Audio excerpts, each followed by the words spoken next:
निहालपुर गांव में एक रघु नाम का किसान अपनी बेटी गंगा के साथ रहता था। रघु की धर्म पत्नी की मृत्यु गंगा के बचपन में ही हो गई थी। रघु ने गंगा को पालने की खातिर कभी भी दूसरी शादी नहीं की और स्वयं ही गंगा का पालन पोषण कर उसे बड़ा किया। अब गंगा जवान हो चुकी थी। गंगा बहुत खूबसूरत होने के साथ साथ बहुत समझदार भी थी। सारे गांव में उसकी खूबसूरती और समझदारी के चर्चे थे।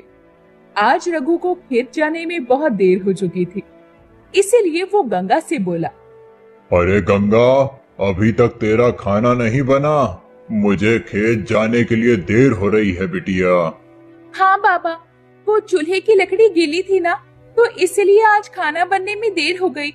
बाबा, आप ऐसा करो, खेत चली जाओ, मैं आपके लिए खाना खेतों में ही ले आऊंगी। ठीक है गंगा, तो मैं खेत जा रहा हूँ। रघु ये कहकर खेतों की तरफ निकल जाता है। रघु ने अपने खेतों में काम किया, खेतों की जुताई की और साफ सफाई भी की। तभी गंगा वहां खाना लेकर आ गई और अपने बाबा को आवाज देकर बोली, बाबा, ओ बाबा, अरे खाना लेकर आ गई हूँ, अब जल्दी से आओ और गर्मा गर्म खाना खा लो, बाकी का काम बाद में कर लेना। थोड़ी देर रुक जा गंगा, 15-20 मिनट का काम बचा है, उसे भी खत्म कर लेता हूँ, फिर आता हूँ।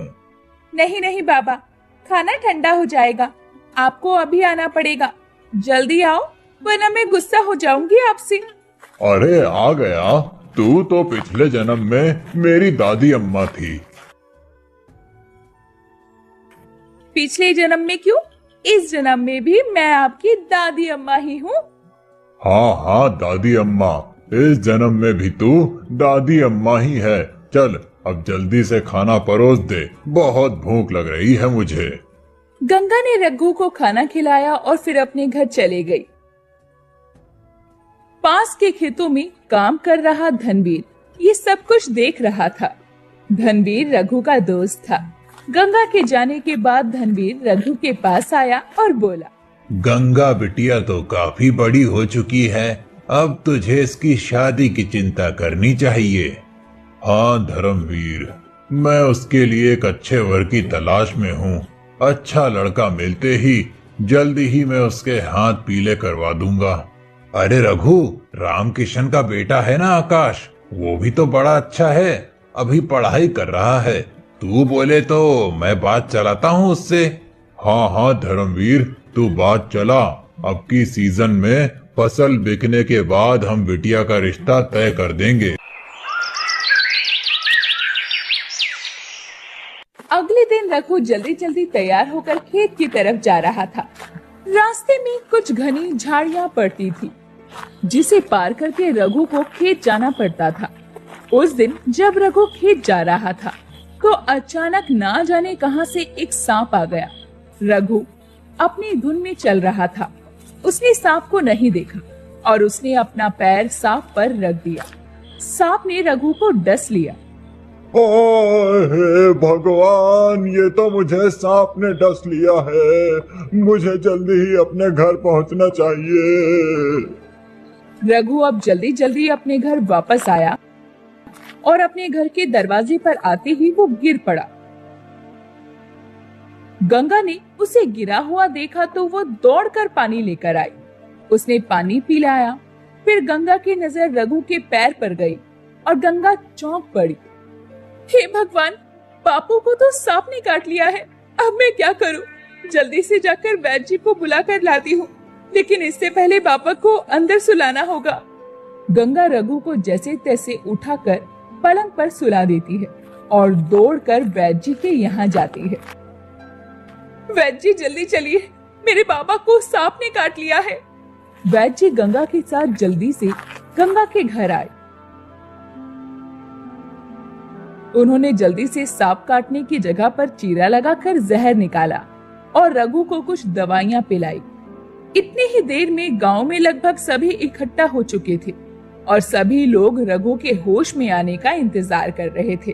थोड़ी देर बाद रघु को होश आया। उसने सबको अपने पास खड़ा हुआ देखा और फिर गंगा से बोला, गंगा बेटी, मुझे सांप ने काट लिया था। हाँ बाबा, मैंने वैद्य जी को बुला कर लाई थी। उन्होंने आपको दवा दे दी है और अब आप ठीक हैं। लेकिन इसके बाद रघु अपने हाथ पैर हिलाने की कोशिश करता है, परंतु वो अपने हाथ पैर हिला नहीं पाता। गंगा वैद्य जी की तरफ देखने लगती है।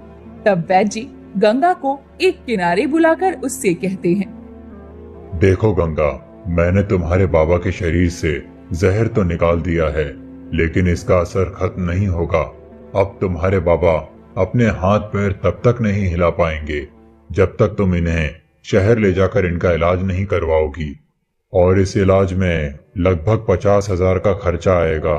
तभी तुम्हारे बाबा ठीक हो सकेंगे, और अगर इस इलाज में देरी होती है तो उनकी जान भी जा सकती है। वैद्य जी ऐसा कहकर चले गए। अब गंगा बहुत परेशान थी। इतने पैसे वो कहां से लाएगी? गंगा को सोच में डूबा देखकर रघु ने कहा, बेटी गंगा, तू किस सोच में डूबी है? बेटा, मेरी वजह से तू इतनी परेशान मत हो।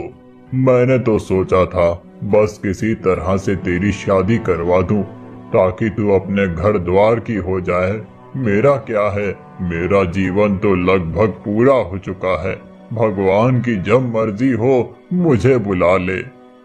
नहीं बाबा, आप ऐसा मत कहो। आपको तो अभी बहुत जीना है। बाबा वैद्य जी ने कहा है कि कुछ पैसों का इंतजाम करके अगर मैं आपको शहर में दिखा दूंगी तो आप ठीक हो जाएंगे। हाँ बिटिया, लेकिन अब इतने पैसे कहाँ से आएंगे? आप चिंता क्यों करते हैं बाबा? भगवान बहुत बड़ा है, कहीं ना कहीं से पैसों का इंतजाम हो जाएगा।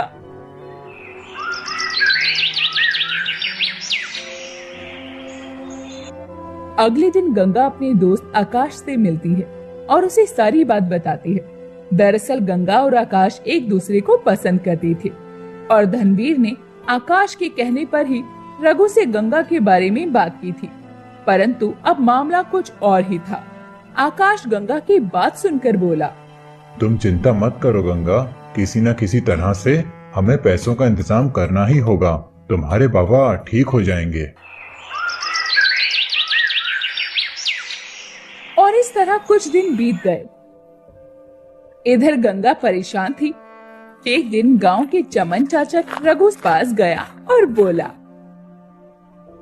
रघु, हमारे गांव के जमींदार है ना करण सिंह, उनकी पत्नी का पिछले साल देहांत हो गया है। उन्हें तुम्हारी बेटी गंगा बहुत पसंद है। उन्होंने रिश्ता भेजा है, अगर कहो तो मैं बात करूं। वो तो ठीक है चमन भैया, लेकिन जमींदार जी की उम्र बहुत ज्यादा है। हाँ, लेकिन उनके पास पैसे भी तो बहुत ज्यादा हैं। गंगा वहां जाएगी तो राज ही करेगी। उनके 2 बच्चे हैं, एक लड़का 10 साल का और एक लड़की 8 साल की। बच्चों को माँ मिल जाएगी और गंगा को भी एक जीवन साथी मिल जाएगा। भगवान ना करे अगर तुम्हें कुछ हो गया तो बेचारी गंगा तो दुनिया में अकेली ही हो जाएगी। इसीलिए सोच समझकर जवाब दो। हाँ, लेकिन मैं एक बार गंगा से तो पूछ लूं। गंगा अभी नादान है, तुम उसे समझाओगे तो वो जरूर समझ जाएगी। इसके अलावा मैं भी गंगा से बात कर लूंगा। ठीक है चमन भैया, फिर आप बात चलाकर दे। चमन वहां से निकला ही था कि बाहर गंगा मिल गई। गंगा को देखकर चमन ने गंगा को करण सिंह के रिश्ते के बारे में बताया और साथ में ये भी कहा, देखो गंगा, करण सिंह ने कलावा भेजा है कि तुम्हारे बाबा के इलाज में जो भी पैसा लगेगा वो उसे जरूर लगाएगा और तुम्हारे बाबा को भी अपने पास रखेगा। बिटिया, अपने लिए ना सही तो अपने बाबा के लिए जरूर सोचना। वैसे तुम्हारे बाबा ने भी इस रिश्ते के लिए हाँ कर दी है। गंगा ये सारी बातें सुनकर बहुत चिंता में आ गई।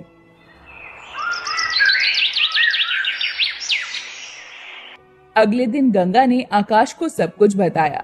ये सब सुनकर आकाश बोला, नहीं गंगा, मैं तुम्हारी शादी उस बूढ़े जमींदार से नहीं होने दूंगा। तुमसे शादी सिर्फ मैं करूंगा। लेकिन आकाश, फिर मेरे पिताजी का क्या होगा? हमारे पास तो इतने पैसे भी नहीं है कि उनका इलाज करवा पाए, और सही समय पर अगर उनका इलाज नहीं हुआ तो उनकी जान को भी खतरा हो सकता है, और मैं ये नहीं देख सकती। गंगा, मुझे 2 दिन का समय दो। तुम्हारे बाबा के इलाज में लगने वाले पैसों का इंतजाम मैं 2 दिनों में कर लूंगा। ये कहकर आकाश अपने घर पहुंचा और अपने माता पिता को सारी बात बताई।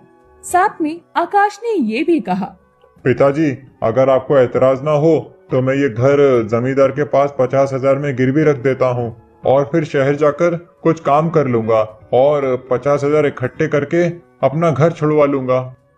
ठीक है बेटा, तुझे जैसा ठीक लगे तू वैसा कर ले, हम तेरे साथ हैं। इसके बाद घर के कागज लेकर आकाश जमींदार के पास पहुंचा